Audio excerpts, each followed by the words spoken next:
Hey Downtimers, we got some miniatures here. Today we're going to talk about the different sizes of the miniatures that I use in our tabletop role-playing game. You notice we have lots of different types of miniatures that we use. Huge size difference, one's super tall and the other one's kind of short and so forth and so on. And we say he's a giant. That's cool, right?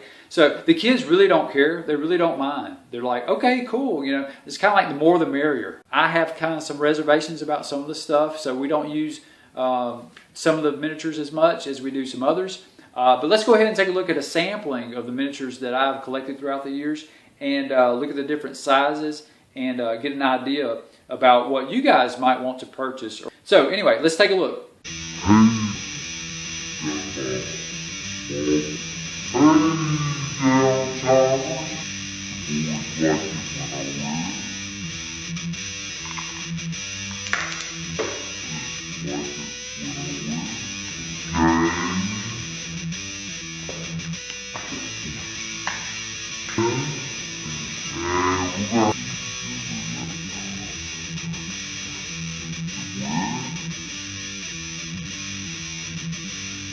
Okay, so here are the, I guess a sampling of all the different figures that we use, all the way from a Christmas Village figure, Mage Knight figures, True Legends figures from Toys R Us, Skylander figures in the back there, and Crusader figures, and even have some farm animals from Walmart, and Toob figures, T-O-O-B figures from the Arctic set. So a lot of different heights, a lot of different sizes. So let's take a look at each and get an idea of the different heights that we have. These are the only two D&D miniatures that I could find. I have some from many years ago. He's coming in, it looks like he's coming in at about 28, roughly. It's really kind of hard to tell, but yeah, that's about 28 millimeters there, I believe. So just under the 3, just under 30. So I think that's about right for that. When they were making these metal, this is actually, I believe, a lead figure from way back in the day. I don't think I could get a better view of it. Kind of a neat one here. I never did paint it, and of course it's supposed to be larger than 28 millimeters. But I think the scale at that time with the lead figures were about 28 to 30. And you see it's coming in a little bit less than an inch. So yeah, a little bit less than an inch there, or right at an inch, I guess. And now the Mage Knight figures that we use, they're pretty comparable, I think, especially to today's standard scale for fantasy, which I believe is about 30. So a little bit bigger, a little bit bigger scale here. That's what we use for our TTRPGs. And again, you take the base away, I think it brings them down a little bit, but they're about 30 once you take the base away. With the base, it's about 35, right? As well as bows in the way. But anyway, you get the idea. Just a touch under 40. There's another Mage Knight figure. Yeah, so I think Mage Knights are pretty close to the D&D scale there. Maybe just a little over 30. So, but I think it's pretty comparable. They're already painted. You can get them fairly cheap. I got a whole bunch of them on eBay. So for about a little bit less than $1 each, actually, a couple years ago. So if you can get past the dials, maybe take the dials off and replace the dials with your own bases. The dial bases, replace the dial bases with a standard base or whatever it is you like to use for bases. The kids actually like the dial bases, so we just keep them. Here is one of the Toys R Us figures here from the True Heroes bucket from Toys R Us, and you'll see he is towering over both the Mage Knight and the D&D figure. He is about, I think, about 40. He's about 40, I guess. Now here are some that I've based. This is one from the True Legends. It's the Pirate Bucket, Toys R Us. True Legends is the name of it. And he's coming in at about 50 with the hat. Maybe about 45 without the hat, something like that. Here's another one from, I think, the same pack, actually. I've based him, and I prime coated him as well. And he's about 45 or so, almost 50. Kind of a big difference between the D&D figure, of the old lead D&D figures, and these new Toys R Us plastic figures. Of course, now I have a base on him, which makes him even taller. But you can see that's, yeah, that minor. I'm guessing that's a minor or whatever. He's quite a bit bigger than that old D&D lead figure, and still pretty big compared to the Mage Knight figure there. So I guess you know, the size, the scale, and the height. You know, look how large his you know, his abdomen is next to this guy's abdomen area there. His stomach's a lot bigger, which I guess that's part of the character, you know, itself. But I mean, his arms are a lot bigger and everything else. His head's a lot bigger. So yeah, different scale, different size, different height. So, but the kids, again, don't care. He's a giant. Okay, that's cool. So the True Legends and True Heroes from Toys R Us, a little bit bigger scale. Now let's take a peek at looking at the Arctic Toob, T-O-O-B figures. They come in a little bit over 30 millimeters. There for the guy pushing the sled. So a little bit larger, but about pretty close to on par as far as height's concerned with the Mage Knight figures, which are pretty close to the D&D figures of today. But you'll notice the size. There's a little bit of a size difference. Not much. You know, they're pretty close to the same scale. So I think you can get away with that. Now, keep in mind the Toob figures, T-O-O-B figures, they have a tendency to be a little bit out of whack with each other. They're a little bit off scale with each other. So just keep that in mind when you buy those. Here is a wolf, for example, next to the guy with the sled here. So that's kind of a big difference there. A wolf should not be that much bigger. I guess he's a dire wolf.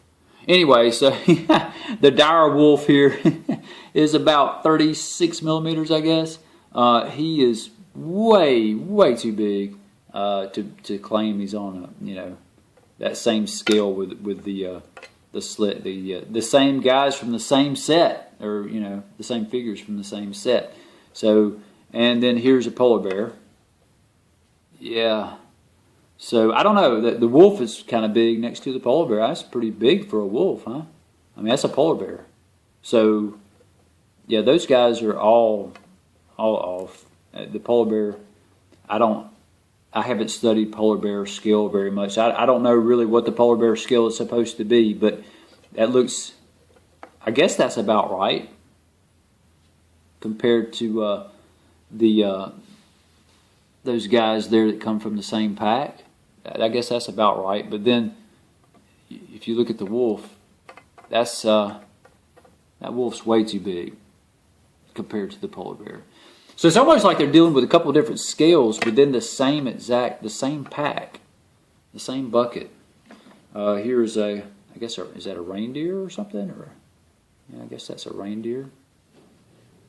Pretty big right there. Okay, and here's, you hear my wolves in the background. Here's an Arctic fox. Again, pretty big for an Arctic fox. Yeah, there's a polar bear right there from the same pack. This is from the Native American Toob, and that is supposed to be, I guess, a deer, yeah, a stag, I guess, in the forest maybe. And from the same pack, here is I guess a brown bear. So not sure, you know, exactly. I think that might be a little bit off. I'm not sure. And here is a fox from the same pack. Kind of big for a fox, I think. I don't think it's supposed to be a wolf. The shape of the head and everything says it's really, I think, supposed to be a fox. And there's the bear next to the fox. The fox looks kind of big. So that's a really big fox. And then, you know, if you want to compare between the Toobs, T-O-O-B, there's a polar bear. Now, I guess you could say that's a grizzly bear, maybe. I guess that works. I guess a grizzly and a polar bear are about the same size. I don't even know. But I mean, I think it's close enough to where you could say, yeah, okay, that works, you know.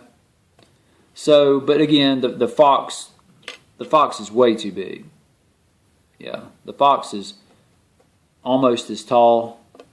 Now, the polar bear is not, you know, rearing its head up or anything, but that, you could tell the fox is way too big. So anyway, interesting. Yeah, and look at the fox next to the sled guy here. I mean, the fox is way too big.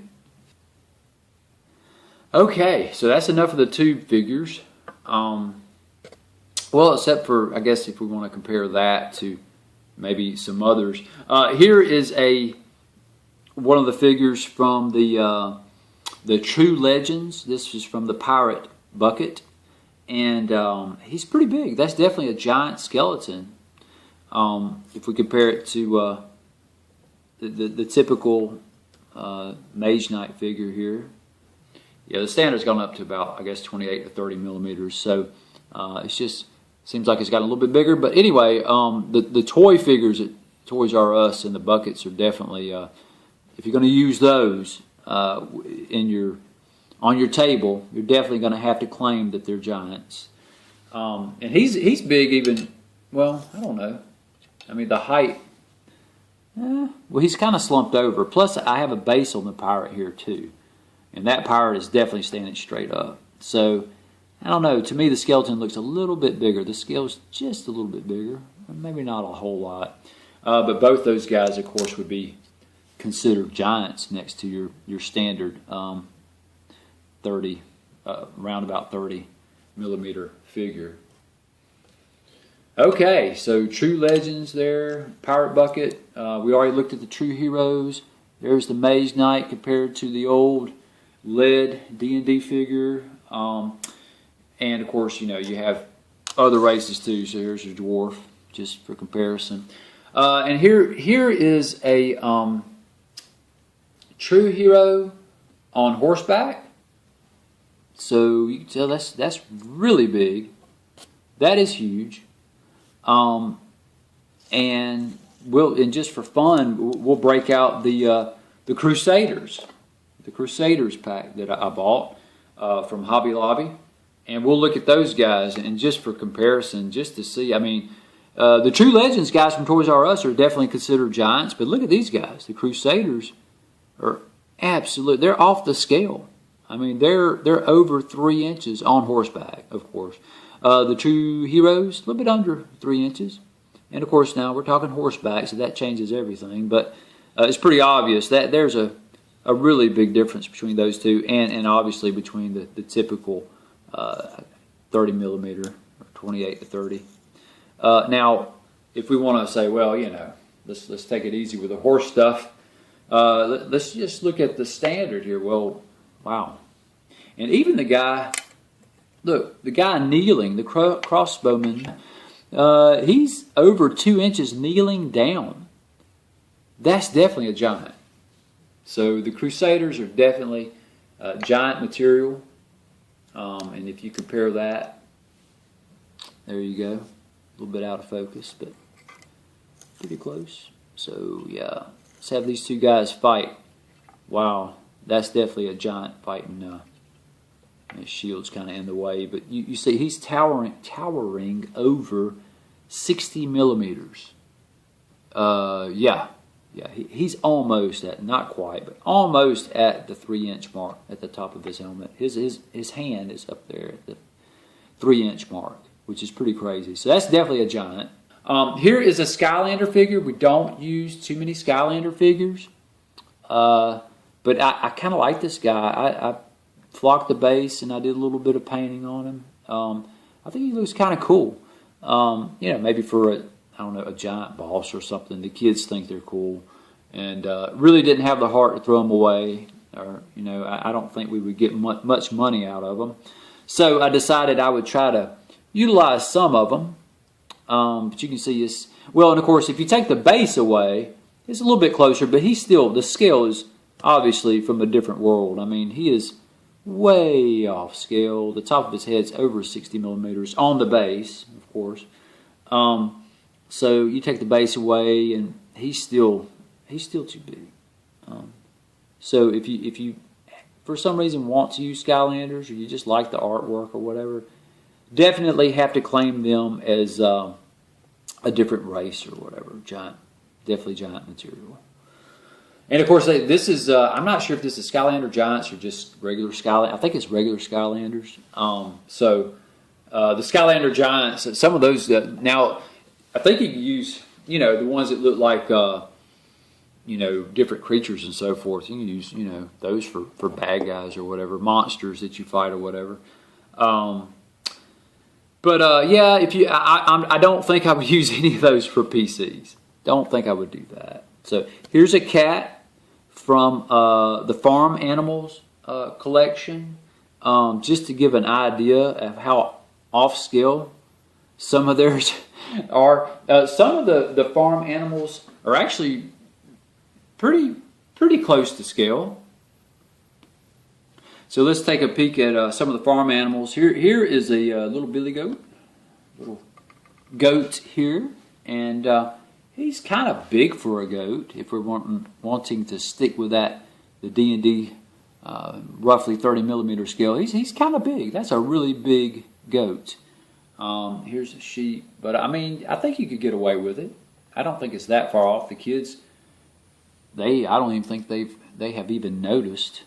They think they're kind of big, but it's not that far off. It's not. I mean, look at the house cat next to the ram or the sheep or whatever there. That's off the chain there, huh? And there is a pig, of course. So you said some of the paint jobs are not very good, but anyway, yeah, I mean that works. That's pretty close, I think. Here's a cow. Now the cow is. I'm assuming that's a full-grown cow, and you look at that next to the pig, and well, there you go. It looks kind of small. Yeah, it's a little bit small. So I guess you could claim it's a calf, maybe. And there's the hog or the pig next to the cow. So, and of course, that's the Farm Animals bucket from Walmart. Comes with a lot of miniatures. Figures are all sorts of different scale. So all sorts of different scales. So these are pretty close, I think. Some of them are really big, way off scale for what we're doing. And to give an example of that, there you go. That's way off scale. That horse might be bigger than anything else that I have. I mean, there's a cow next to the horse. Okay, so yeah, pretty big. Even if you're gonna, that horse might work for the Crusaders. Say maybe if it's a pack mule for the Crusader giants here. I don't know. Might be a stretch, but yeah, I guess that's about right. Yeah, quite a bit of variance in the Farm Animals bucket from Walmart. But if you need some farm animals, you're in a pinch for some farm animals, you want to kind of flesh out a town or flesh out a village or some farm scenery or something, actually it works pretty good bang for your buck, because you will get some figures that probably will work close enough to make your scene. Give a little more information about these the Crusader pack was at Hobby Lobby for $13. Of course, you can always get a coupon, right? Don't ever go to a craft store without a coupon. Just make that one of your rules. You have to have a coupon, otherwise you can't go, right? Okay, so 40% off. It was less than $1 each figure, so that's actually a pretty decent deal. They are way overscale though. These guys are huge, as you just saw with the measurement. But if you don't mind, saying, hey, he's a super tall giant, whatever, you have kids you're gaming with, they probably couldn't care less. And the detail is actually not too bad. So, not too bad with those. Of course, you guys know about Mage Knight miniatures. Yeah, you can get those online or at your local hobby shop, local gaming store. And of course, here are the Toob Now I got this at Hobby Lobby too, $10, but then 40% off. It's actually not too bad. Toob, and they have all sorts of different types that you can buy. I think this was about $15 at Walmart. There's a bunch of animals I will never use. The cow is. There's some animals in here that are so big it's just ridiculous. You can't even say, well, this is a giant cow. Yeah, that's why he's like 15 times the size of your Mage Knight figure. It's good stuff for kids, and you can use some of these. Like I do use some of the dogs, and I have one of the mules. I use it as a pack mule in the game. So some of it works out pretty well, actually. Not sure it's worth $15 to get that. But if you're in need of some farm animals, you can probably make some work. Here are the True Legends. I have actually 3 of these. Got to reach over and pick these up. Let me see if I can get all 3. Here we go. So we have like a True Legends, let's see, Mythical Warriors. That's a good one. These are at Toys R Us, and they're like $10.99 each or something, which is actually a pretty good deal. I was kind of surprised. 72 pieces for the Mythical Warriors, True Legends. I used most of those, and they're giants. They're big. You just saw the measurements on those, but they, again, the kids don't care. I base coat them brown or black or whatever, and we, for the bad guys, we don't paint those much. We just give them a prime coat, a base coat, and we roll with it. These are bad guys. Oh, look, they're bandits. Kill them all. Whatever. And they weren't really good for just throwing a whole bunch of bandits out on the road that they've got to make their way through to get to the town or whatever. Here's another one. True Heroes Legends. It's the same company that puts out this. This is Knights, Cavaliers, Caballeros. I'm not too good with my Spanish. Anyway, kind of pathetic. Okay, 82 pieces, ages 3 and up. In case you have a little one, you're wondering about the ages. Again, Toys R Us. And this one has like a battering ram. I don't know if you guys can see all this. Battering ram, a jail cell, which is really cool. I've actually used that a couple times already. A catapult, all sorts of stuff. And of course, lots of knights and some horses and so forth. Some knights riding on horses. So anyway, that's a good one too if you're into medieval stuff. Again, giant size, so keep that in mind. Not quite as big as the Crusaders though. These guys are, I guess, would actually work out. And if you're playing D&D or Pathfinder or whatever, it would probably work out to be about giant scale, I guess. I'm not familiar with what the measurements would be, but you could definitely get away with that with kids. True Legends again, Pirate Adventure set here, 72 pieces. They have a pier and I guess a dock or whatever, and some boats and pirates, which you just saw one of the pirates, and you saw one of the skeletons. They have pirates and skeletons, and it's supposed to be another jail. Okay, I don't think this one came with a jail. Maybe it did. Anyway, lots of different things in this for a pirate adventure, including a treasure chest. $10. I mean, 72 pieces is crazy. So base them, prime coat them if you need to. I don't even know. You see, I left all the skeletons in here. I haven't even had a use for them yet. I will be using them. They're giant skeletons. I'll probably base them, put a base on them, and I probably won't even prime coat these because the bone color. I'll probably just paint the shields or something. Maybe the swords some silver or gray, and that'll be it. So that's super easy. Skeletons there, giant skeletons. Hope you guys have enjoyed this. If you have, please give us a like, and if you haven't already, please subscribe. And if you have any questions or comments and think I'm absolutely crazy for putting all these together on the table for my kids, I can actually respect that. It is kind of crazy, but again, the kids are the litmus test. So if the kids say, I think it looks cool, roll with it. Caballero, yeah.